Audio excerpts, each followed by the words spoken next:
Assalamualaikum warahmatullahi wabarakatuh. Perkenalkan saya Aulia Fitri, di sini saya akan mempresentasikan hasil tugas saya, yaitu tentang pembinaan peran serta masyarakat. Baik, di sini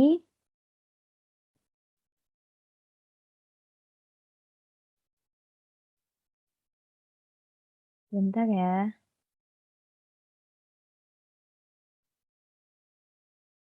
Di sini ada pengertian dari peran serta masyarakat.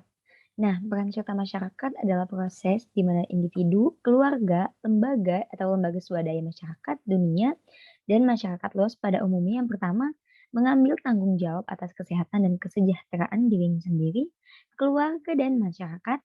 Yang kedua itu mengembangkan kemampuan untuk berkontribusi dalam upaya peningkatan kesehatan dan masyarakat sehingga termotivasi untuk memecahkan masalah kesehatan yang terjadi di lingkungan masyarakat tersebut.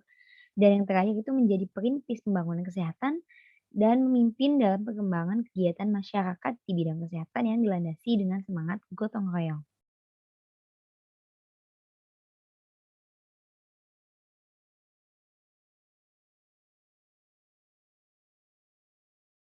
Selanjutnya itu ada poin tujuan pembinaan peran serta masyarakat.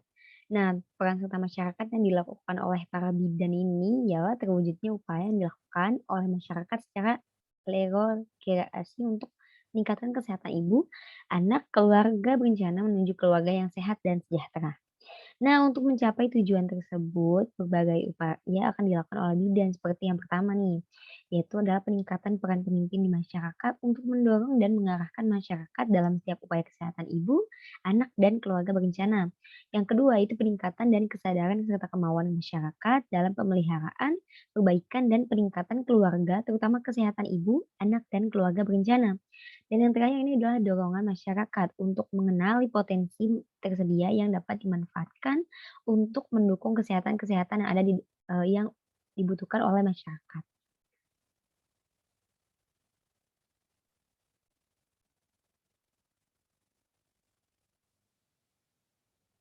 Nah, poin selanjutnya yaitu adalah faktor-faktor yang mempengaruhi peran serta dalam masyarakat. Nah, berikut ini adalah faktor-faktor yang dapat mempengaruhi peran serta masyarakat yang terjadi di lingkungan kita sekitar. Yang pertama yaitu manfaat kegiatan yang dilakukan, yang kedua yaitu adanya kesempatan, yang ketiga itu, yang keempat yaitu rasa memiliki, dan yang terakhir itu faktor dari tokoh masyarakat. Jadi berikut adalah faktor-faktor mempengaruhi peran serta masyarakat ya.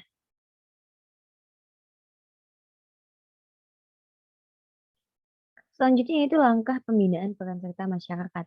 Pembinaan peran serta masyarakat ini pada umumnya merupakan ekologi manusia. Nah, secara garis besar langkah mengembangkan peran serta ini adalah yang pertama, yaitu melaksanakan penggalangan kepemimpinan dan organisasi di masyarakat melalui dialog untuk mendapatkan dukungan. Biasanya dimulai dari para bidan bidan dan kader yang sama-sama berkoordinasi untuk memberikan promosi kesehatan seperti itu. Yang kedua itu meningkatkan kemampuan masyarakat dalam mengenal dan memecahkan masalah kesehatan keluarga dengan menggali dan menggerakkan sumber daya yang dimilikinya. Nah, biasanya, ini dilakukan oleh para, kader ataupun ibu bidan ya, yang mungkin mereka, akan dengan senang hati untuk mendekati para masyarakat, mengambil hati mereka, kemudian, menyelesaikan masalah-masalah yang terjadi di antara mereka, seperti itu. Kemudian terakhir itu melaksanakan kegiatan kesehatan keluarga untuk masyarakat melalui kader yang telah terlatih. Artinya di sini ya, para kader-kader yang sudah terlatih dan terbiasa, berbicara di depan umum akan, ditunjuk untuk, sebagai panitia-panitia dari, berbagai macam kegiatan kesehatan dilakukan, di, desa-desa ataupun di kecamatan-kecamatan yang ada di, daerah sekitar, seperti itu. Nah, yang pertama ini adalah pendataan sasaran. Adapun sasaran dalam pendataan sasaran ini adalah semua masyarakat yang berpenghasilan rendah maupun menengah, baik pedesaan maupun perkotaan. Artinya, tidak hanya kalangan atas saja ya yang dapat, dijadikan sasaran, tapi yang berpenghasilan rendah maupun menengah pun akan dijadikan sasaran dalam peran serta masyarakat ini. Kemudian yang kedua unsur lintas sektor dan lintas program yang terkait, artinya program-program yang berkaitan ini juga akan menjadi sasaran, seperti itu. Yang ketiga itu kader teknis yang tersedia, yang keempat organisasi masyarakat seperti, organisasi-organisasi yang memang, biasanya didirikan oleh beberapa, orang di masyarakat ya, kemudian mereka akan dijadikan sasaran. Dan yang terakhir itu masyarakat umum, artinya siapapun bebas untuk dijadikan, sasaran, artinya tidak melulu, menentukan target atau sasaran dari yang, khusus ataupun yang tertentu-tertentu saja. Kemudian yang bagian B itu pencatatan kelahiran dan kematian ibu dan bayi. Nah, pencatatan adalah suatu kegiatan pokok baik di dalam maupun di luar gedung puskesmas, puskesmas pembantu, dan bidan di desa harus dicatat. Kematian ibu adalah kematian seorang perempuan saat hamil atau dalam 42 minggu setelah berhentinya kehamilan, tanpa memandang durasi atau lokasi kehamilan karena berbagai penyebab yang berhubungan dengan distimulasi oleh kehamilan dan penanganannya, tetapi tidak dari kasus-kasus kecelakaan atau insidental. Nah, artinya di sini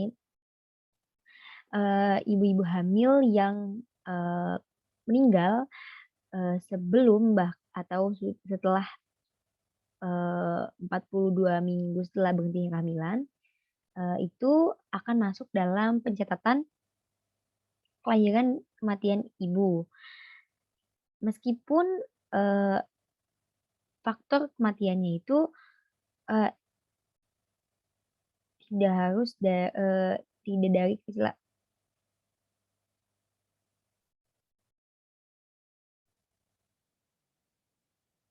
2, 3. Nah, maksudnya di sini ialah, seorang ibu yang mengalami kematian atau meninggal pada saat kehamilan dalam waktu 42 minggu tersebut dan atau setelah berhentinya kehamilan ya, tanpa memandang lokasi di mana pun sang ibu berada, itu akan masuk dalam pencatatan kematian ibu. Kecuali kecuali jika kasus kematian ibu ini dikarenakan kecelakaan atau insidental yang lainnya. Kemudian angka kematian ibu, adalah jumlah kematian 15 sampai 49 tahun per 100.000 perempuan per tahun. Kemudian angka kematian bayi dalam jumlah kematian bayi sebelum mencapai umur tepat 1 tahun ialah 1.000 dari kelahiran hidup. Artinya dari ratusan ribu atau bahkan jutaan bayi yang lahir itu, kasusnya per tahun itu bisa sampai 1.000 bayi yang meninggal.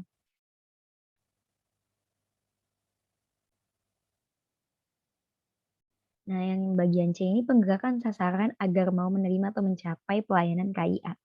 Penggerakan sasaran agar mau menerima atau mencapai, pelayanan KIA ini dapat dilihat dari peran bidan komunitas, yang tidak lain dan tidak bukan adalah untuk membantu keluarga dan masyarakat agar selalu berada dalam kondisi kesehatan yang optimal, yaitu yang pertama sebagai pendidik, yang kedua sebagai pelaksana, yang ketiga sebagai pengelola, dan yang terakhir sebagai peneliti.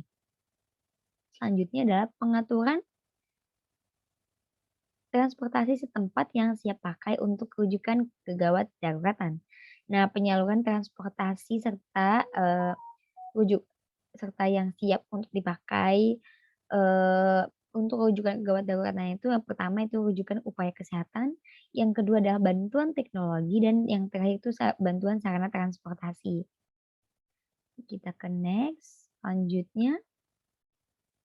Nah, kegiatan pembinaan kader posyandu adalah salah satu kegiatan UMKM atau upaya kesehatan masyarakat di puskesmas.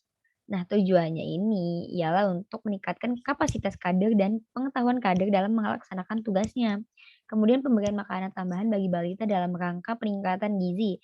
Dan karena kader posyandu lah yang paling memahami dan mengerti kondisi serta kebutuhan masyarakat di wilayahnya. Kegiatan pembinaan kader posyandu meliputi pembinaan posyandu balita, pembinaan administrasi, pemeriksaan rutin balita dan penyuluhan. Para kader kesehatan membutuhkan pembinaan atau pelatihan dalam rangka menghadapi tugas-tugas mereka dan masalah yang mereka hadapi. Program pembinaan dukun bayi merupakan salah satu strategi untuk menjalin kemitraan terutama antara bidan dan dukun bayi. Pembinaan tersebut diharapkan dapat meningkatkan pengetahuan, pemahaman kesehatan ibu dan anak, dan kualitas dukun bayi.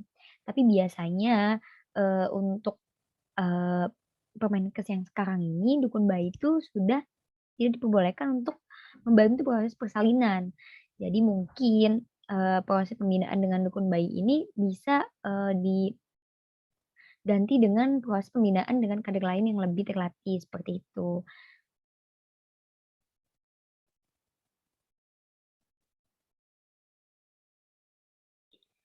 Nah, posyandu atau pos pelayanan terpadu ini adalah merupakan upaya pemerintah untuk memudahkan masyarakat Indonesia dalam memperoleh pelayanan kesehatan ibu dan anak.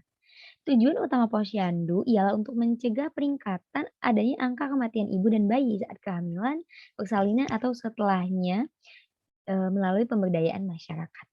Selanjutnya adalah Polindes atau akronim dari Pondok Bersalin Desa. Ini masih sama seperti, praktik mandiri bidan. Nah, ini adalah salah satu bentuk partisipasi atau peran serta masyarakat dalam menyediakan tempat pertolongan persalinan dan pelayanan kesehatan ibu dan anak, termasuk KB yang mana tempat dan lokasinya berada di desa. Nah, tapi Polindes ini hanya dapat dirintis di desa yang telah mempunyai bidan yang tinggal di desa tersebut. Jadi biasanya kalau di desa tersebut tidak ada seorang bidan, maka tidak bisa, mendirikan suatu Polindes. Jadi hanya bisa mendirikan suatu puskesmas saja. Selanjutnya ada pelayanan KI atau KB adalah pelayanan kesehatan ibu dan anak, di mana pelayanan ini ialah termasuk pelayanan keluarga berencana yang meliputi pelayanan promotif, preventif, kuratif, dan rehabilitatif. Yang termasuk pelayanan KI atau KB ini biasanya misalnya, ialah pemeriksaan kehamilan atau ANC, nifas, pengobatan bayi dan balita, imunisasi, DDTK, kesehatan reproduksi remaja termasuk calon pengantin, pelayanan pil KB, kondom, suntik, IUD, dan implan. Seperti itu teman-teman. Jadi mungkin hanya itu yang bisa saya sampaikan, kurang lebihnya mohon maaf. Assalamualaikum warahmatullahi wabarakatuh. Selanjutnya kita, ke poin yang terakhir yaitu dasawisma. Nah, dasawisma ini apa sih? Dasawisma ini adalah kelompok ibu-ibu berasalkan dari 10 kakak atau kepala keluarga yang bertetangga untuk mempermudah jalannya suatu program. Jadi artinya biasanya dasawisma ini berisi, kurang lebih 10 ibu-ibu, yang rumahnya itu saling berdekatan ya. Artinya, mengapa sih harus saling berdekatan? Itu untuk mempermudah, dalam menjalankan suatu program, entah itu kesehatan, entah itu pendidikan, ataupun yang lainnya di suatu desa. Nah, pengumpulan dana, kuesioner, tertib administrasi adalah beberapa contoh tanggung jawab dari ketua Dawis. Artinya semua itu adalah merupakan tugas dan tanggung jawab dari ketua Dawis untuk kemudian hasilnya diteruskan ke ketua PKK. Kegiatannya biasanya diarahkan pada peningkatan kesehatan keluarga. Bentuk kegiatannya itu seperti arisan, pembuatan jamban, sumur, kembangkan dana sehat, pengobatan ringan, dan membangun sarana sampah dan kotoran. Kelompok dasawisma ini adalah kelompok yang terdiri dari 10 sampai 20 kepala keluarga dalam satu RT. Setelah terbentuk kelompok, maka diangkatlah satu orang sebagai ketua untuk memiliki tanggung jawab dalam menjalankan suatu program di desa tersebut. Nah, mungkin hanya itu yang bisa saya sampaikan. Kurang lebihnya mohon maaf. Wabillahi taufiq wal hidayah. Wassalamualaikum warahmatullahi wabarakatuh.